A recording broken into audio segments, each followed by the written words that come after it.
Brooksaw Antiques here. Today we have this 1965 Smith Corona Sterling vintage portable typewriter. I'm going to show you how to use the functions and make sure they all work. Up top is the adjustable paper guide. This helps you guide the page in straight. I'm going to line that up with the edge of the platen, which is the main roller that feeds the paper. And the margins are above that. I'm going to set this left margin around 0 to 1 and the right margin around 75. That's about the length of a page. And this is the paper support arm that flips up from the back. This is the paper bell that sits on top. It's got 2 adjustable rollers.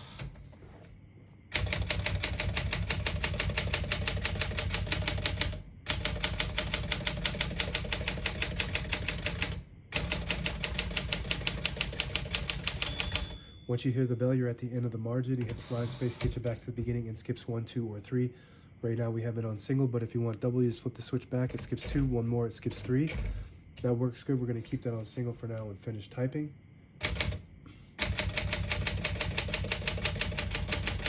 As you can see, all the keys type nice and none of them skip or stick. I'll type a sentence in red on the next line and switch from black to red. There's a switch on the right side here. You flip it all the way down and prints the bottom portion of the ribbon. When you have it in the middle, it doesn't print any ink at all. It just leaves a stencil. For copying purposes, when you have it up top, it prints the top portion of the ribbon, which is black. We're going to put that down to red.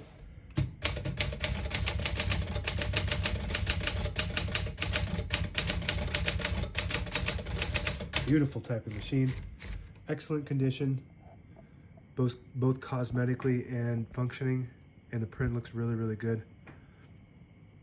It's one of my favorite models of the Smith Corona. It's really pretty. I really love this model. It's got that 60s look. Really, it's like rounded and curvy. Really like that.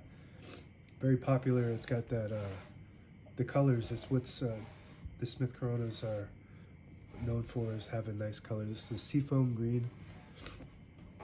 To pull the page out easy, there's a switch on the right side here. You flip it forward, unlocks the rollers underneath the platen, allowing you to pull the page out easier. Load thicker paper like carbon copy or cardstock.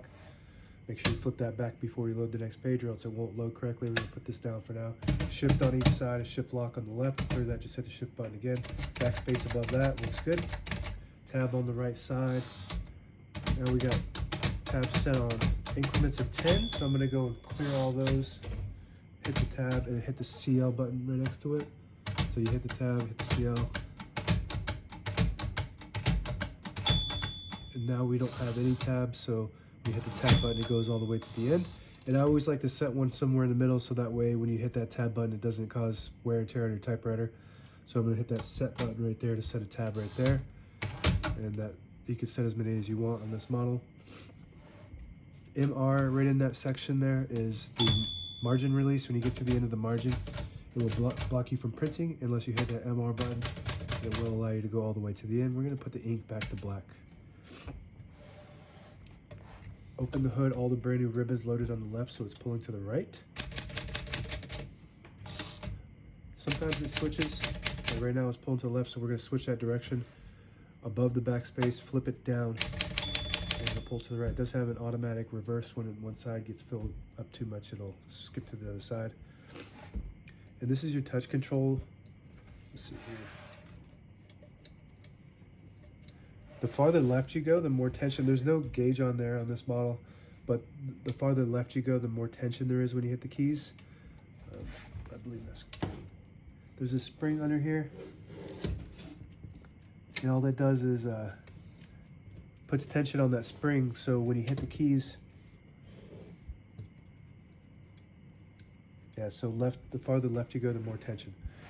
You just have to hit the keys a little harder for them to print, but they respond faster, so that's for faster typers. I like to have it on low, so I put it to the right. Carriage release on each side. It's got those nice metal carriage release levers on this model. And a fun fact is you could take the platen off just by pulling back the back panel here, and this little lever on the inside, you lift it up and it'll unlock it. You can pull it right out. Get in there and clean it, or if there's a jammed paper jam or anything, you can get in there. Most typewriters are very hard to get the platens out for some reason. They make it really hard and tough to get in there and access that area for some reason, but this one's easy. Carriage release. And when you do that, it'll pop out this lever here. I'll show you what that does. Carriage release on the left. So when you pop this out, it'll disable the spacing when you turn the knob, so you can get to an exact spot on the page. You push it in, you get the clicks. Each one of those clicks is a space. So if you want to just do that manually, you just pull that out like that. And the same concept with this lever right here. You push it down, it disables the spacing. Push it up, you get the clicks. And this has a page gauge. So let's test that. I believe it's 11, yeah. So like right under 11, right at 11 or so. That's how most of them work anyway. So you have it at 11 and you load the page, and then if you look at the end to the left of that, it'll start telling you when you're getting close to the end of the page on the bottom by the inch. This one might have it on the right, so I don't know. I'm not really too familiar with this exact model, but there's like little red indentions to tell you when you're getting close. And that's it. Now available on eBay or Etsy. Search Brooksaw Antiques.